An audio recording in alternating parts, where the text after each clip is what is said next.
হুমকির ময়দান থেকে আলোচনার টেবিলে আমেরিকা ইরান। এবার আর সংঘাত নয়, আপাতত সমঝোতার পথে হাঁটার ঘোষণা এসেছে। তবে এবার শুরু হয় brain game. Ayatollah Ali Khamenei ও ডোনাল্ড ট্রাম্পের টক্কর। বিশ্বও মুখিয়ে আছে এই বাঘবন্দি খেলার জয় পরাজয় দেখতে। ভাবছেন কে কাকে ঘায়েল করবে, ট্রাম্প খামেনিকে নাকি খামেনি স্বীকার করবেন ট্রাম্প? ইরানের সঙ্গে পারমাণবিক কর্মসূচি নিয়ে ওমানের রাজধানী মাস্কটে যুক্তরাষ্ট্রের প্রথম দফা বৈঠক ইতিবাচক ও গঠনমূলক হয়েছে বলে জানিয়েছে দুই পক্ষই। 2018 সালের পর ইরান ও যুক্তরাষ্ট্রের মধ্যে এটিই ছিল সবচেয়ে উচ্চ পর্যায়ের বৈঠক। দুই পক্ষই আবার আগামী সপ্তাহে দ্বিতীয় দফা আলোচনায় বসতে রাজি হয়েছে। ইরানের পররাষ্ট্রমন্ত্রী আব্বাস আরাঘচি বলেছেন, ট্রাম্প প্রশাসনের সঙ্গে তাদের প্রথম এই বৈঠক শান্ত ও ইতিবাচক পরিবেশে অনুষ্ঠিত হয়েছে, ফলপ্রসূ হয়েছে। উভয় পক্ষ আলোচনা চালিয়ে যেতে রাজি হয়েছে জানিয়ে তিনি বলেন, সম্ভবত আগামী শনিবার আবার বৈঠক হবে। আরাঘচি জানান, ইরান ও যুক্তরাষ্ট্র স্বল্প মেয়াদে একটি চুক্তি চায়। আমরা কেবল আলোচনার জন্য আলোচনা চালিয়ে যেতে চাই না, বলেন তিনি। ওমানের অনুষ্ঠিত 2.5 ঘণ্টার বৈঠকে আরাঘচি ইরানি প্রতিনিধি দলের নেতৃত্ব দিয়েছেন।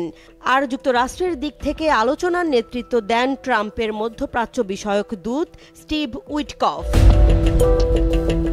দুই দেশের প্রতিনিধি দলের মধ্যে আলাদা আলাদা কক্ষে বসে আলোচনা হয়েছে। দুই প্রতিনিধি দলের কাছে একে অপরের বার্তা পৌঁছে দিয়েছেন ওমানের পররাষ্ট্রমন্ত্রী বদর বিন হামাদ আল বুসাইদি। যুক্তরাষ্ট্র আগে থেকেই ওমানে ইরানের সঙ্গে মুখোমুখি আলোচনা চেয়ে আসছিল, তবে ইরান বারবারই পরোক্ষ আলোচনার পক্ষে ছিল। বৈঠক শুরুর আগে প্রাথমিকভাবে আরাঘচি এবং উইটকফ কেবল কয়েক মিনিট ওমানের পররাষ্ট্রমন্ত্রী বদরের উপস্থিতিতে সরাসরি কথা বলেছিলেন। পরে বৈঠকটি আলাদা কক্ষে বসে হয়। ইরানের কট্টরপন্থীদের চাপের কারণে যুক্তরাষ্ট্রের সঙ্গে সরাসরি বৈঠক এড়িয়ে গেছেন দেশটির পররাষ্ট্রমন্ত্রী আরাঘচি। এমনকি বৈঠকের কোনো ছবিও তোলা হয়নি। বৈঠকের পর হোয়াইট হাউস আরাঘচির সঙ্গে উইটকফ এবং ওমানে নিযুক্ত মার্কিন রাষ্ট্রদূতের এই বৈঠককে খুবই ইতিবাচক ও গঠনমূলক বলে বর্ণনা করেছে। এক বিবৃতিতে হোয়াইট হাউস বলেছে, এই বিষয়গুলো খুবই জটিল। আজ বিশেষ দূত উইটকফের সরাসরি এই যোগাযোগ পারস্পরিক সুবিধাজনক ফল বয়ে আনার পথে এক ধাপ অগ্রগামী পদক্ষেপ। ওদিকে ইরানের পররাষ্ট্রমন্ত্রী আরাঘচি রাষ্ট্রীয় টিভিতে বলেন, আমি মনে করি আমরা আলোচনার জন্য একটি বুনিয়াদের খুব কাছাকাছি আছি। আগামী সপ্তাহে এ বিষয়ে একটি সিদ্ধান্তে আসতে পারলে আমরা অনেক দূর পথ যেতে পারব এবং এর ভিত্তিতে আসল আলোচনা শুরু করতে পারব। যুক্তরাষ্ট্রের প্রেসিডেন্ট ডোনাল্ড ট্রাম্প 2018 সালে ইরানের সঙ্গে বিশ্বের শক্তিধর দেশগুলোর হওয়া ওবামা আমলের পারমাণবিক চুক্তি থেকে সরে এসেছেন।